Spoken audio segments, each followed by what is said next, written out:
working on the Nightbreeds. Hey, it's Bob Seger and the Silver Bullet Band. There you go.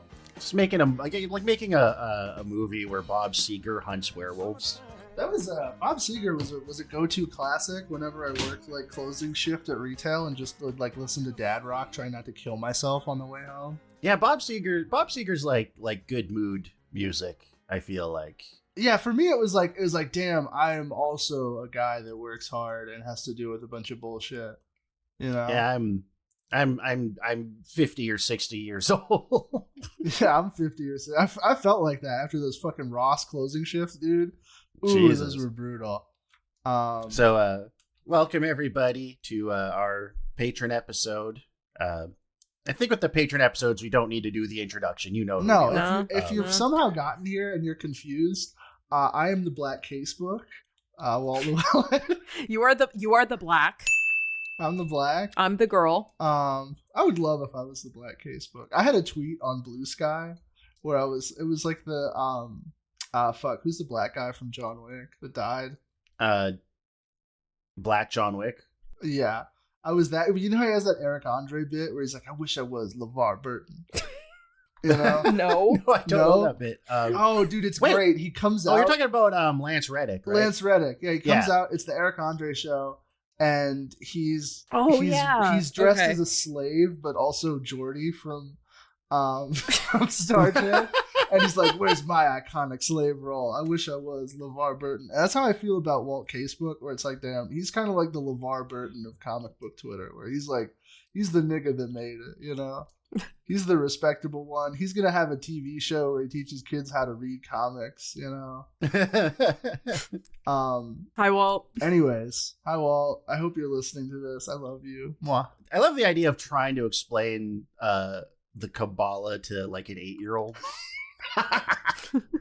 That would rock, dude. Dude, imagine like Wishbone, but he goes into the works of Thomas Pynchon. Oh, dude, I loved Wishbone as a kid. That shit was my jam. Wishbone, the crying of Lot 49. Oh, yeah. I speaking of books, I bought a book because of Walt Casebook. And it didn't have pictures in it. It didn't have pictures? Holy shit. It didn't have pictures in it. It was Edward Said's Orientalism. I was like, I really need to check this out. Classic. And it's been featured on like 4 different. I even got the cover that he mentions on the episode where it's that one painting of like the snake charmer or whatever. Mm-hmm. Everyone go stop what you're doing.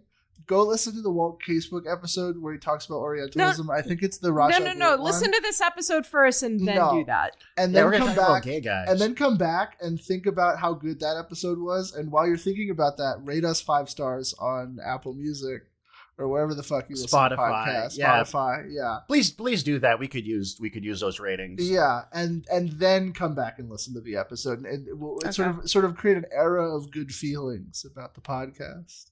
So on this episode, we're talking about homosexual Orientalism. Yes. This movie is sort of like fat cosplay. It's like, what if the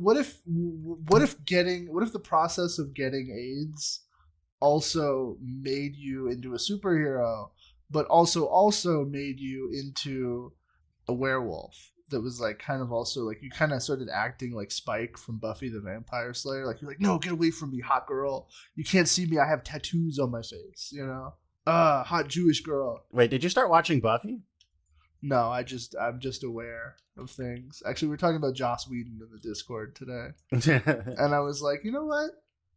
I feel like Buffy would probably be pretty good. I was thinking, you know what I was thinking about earlier today was how good that first fucking Avengers trailer is with the 9 Inch Nails needle drop.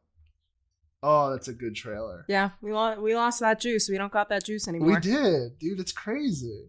But anyways, that has nothing to do with our Marvel podcast. No, we're not. We're not talking about a Marvel movie. We're not talking about a Marvel movie. We are kind of talking about an quasi superhero movie. Although, actually, I'd be remiss in not bringing this up. I was gonna read it, but then I thought about doing that, and I was like, nah, it's gay. And I would be remiss in not mentioning that Clive Barker actually had his own Marvel imprint that was like superhero related. Yes, he did. He did a lot with comics, actually. He was a huge comic book head. But yeah, he had his own Marvel imprint called Shadowline. that was like kind of horror, kind of superhero. From what I understand, I thought it was Razorline. Razorline. You might be. I think you're right. Actually, it's something line. There were a lot of found. I don't know if you saw this in the notes. I did. Yes, I found an interesting. Maybe we'll get to it at the end. I found an interesting bit of connective tissue. Ooh. I don't know. I think it would be helpful to just lay out who Clive Barker is for those not in the know. What kind of a name is Clive? A British name. It's a name for a gay guy. He's a gay English guy. Is he gay? Actually? Yes. Clive yes, extremely. What do you mean? Have you seen Hellraiser? I've seen Hellraiser. I just thought he was like, kind of cosplaying it a little bit. No, he's super gay. No. That's crazy. Okay, if you read his fiction, it like gets way more obvious. That's what I've heard. That's the thing. I should disclose. I have not read any of Clive Barker's stuff. From what I understand, he is a lot better writer than he is anything else. Although I do like Hellraiser. I should say I really like the first Hellraiser movie, and I think the second one has its problems, but it works overall. I do want to check out his writing because I've heard he's like, oh yeah, pick up the Books of Blood. Just cruise through his short. They're just collections of short fiction. I might actually. Does he have any good audiobooks? I've been meaning to get back into audiobooks. I have no idea. That might be, but no. Clive Barker is like 80s gay. He did like cruising shit. He's like, why isn't he better at making a fucking movie about being gay then? Because it's a studio funded movie made in 1990. Oh, yeah. Yeah, like you've got to look at it through the lens of its time, right? Like the idea now of like, oh, being gay is sort of like being the monster, and it like all of these ideas were novel 35 years ago. So it's what like if you I'm can't. the monster? What is that from? And what if I'm the monster? I mean, as achingly obvious as the analog of this movie is being, no pun intended. This is the second time I've watched Nightbreed, but I was able to pick up more so this time the things that were clearly compromised in order to make this movie palatable to a presumably heterosexual audience. So as Clive Barker is not a man for whom subtlety is a factor in either Hellraiser or Nightbreed. The man wants you to know that his movies are fucking gay and about being gay. That's crazy that I didn't put that together. I'm usually pretty good at sussing. It is actually insane to me that your first thought after watching Nightbreed wasn't this motherfucker gay. No, my first thought was like that was a bad movie. Sorry. Excuse me, but Aaron Boone threw the first brick at Stonewall, bitch. Oh, he should have fucking aimed it towards a better movie. I don't know. Like, Aaron Boone was the first brick at Stonewall. No, he wasn't.